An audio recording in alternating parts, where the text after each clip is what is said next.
સર્વ વૈષ્ણવોને જય શ્રી ગોપાલ। આજે આપણે પરમ ભગવદીય વૈષ્ણવ માવદાસના પ્રસંગનું પઠન કરવા જઈ રહ્યા છીએ, જેની શરૂઆત આપણે શ્રી ગોપાલલાલજીની વંદનાથી કરી। શ્રી ગોપાલમ સર્વદા વંદે ભક્તિહમ સુકૃપાનિધમ સ્વરૂપ દાન દાતારમ ભાવ ભક્તિ વિવર્ધકમ। પ્રભુ શ્રી ગોપાલલાલજી આપણને આજ્ઞા આપે કે આ પ્રસંગનું આપણે પઠન કરીએ। બોલો પ્રભુ શ્રી ગોપાલ લાલ કી જય। એ માવદાસ જ્ઞાતે ભણશાળી વૈષ્ણવ હતા, પોરબંદરના રહીશ હતા અને લીલાધરભાઈના દીકરા થતા હતા અને મહારાજ શ્રી જમનેશ પ્રભુના સેવક હતા।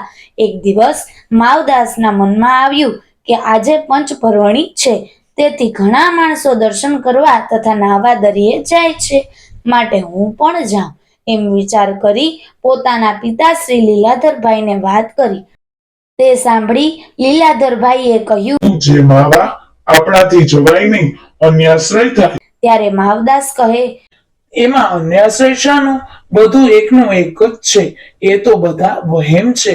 એમ કહી ચાલતા થયા અને દરિયે નાહવા માટે ગયા, પણ જેવા નાહવા પડ્યા કે તુરત જ મધરીએ આવી પગ પકડ્યો અને જ્યાં ઘણું જળ હતું ત્યાં લઈ ગઈ।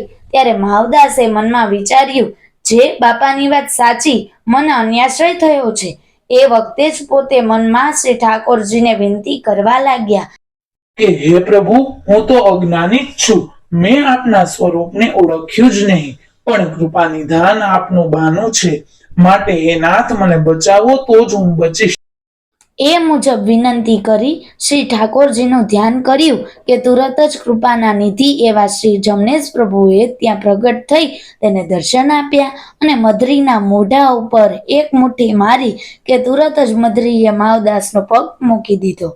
શ્રી મહારાજે માવદાસને કાંઠા ઉપર લાવી અંતર ધ્યાન થઈ ગયા। માવદાસે પોરબંદર ગામમાં આવી સર્વે વૈષ્ણવોને બનેલી વાત સર્વે કહી દેખાડી।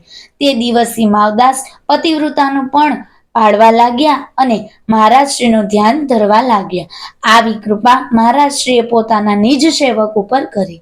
મહારાજશ્રીએ જાતે શ્રમ લઈ સમુદ્રમાંથી મધરીના મોઢામાંથી પણ પોતાના જનને માવદાસને ઉગારી લીધો।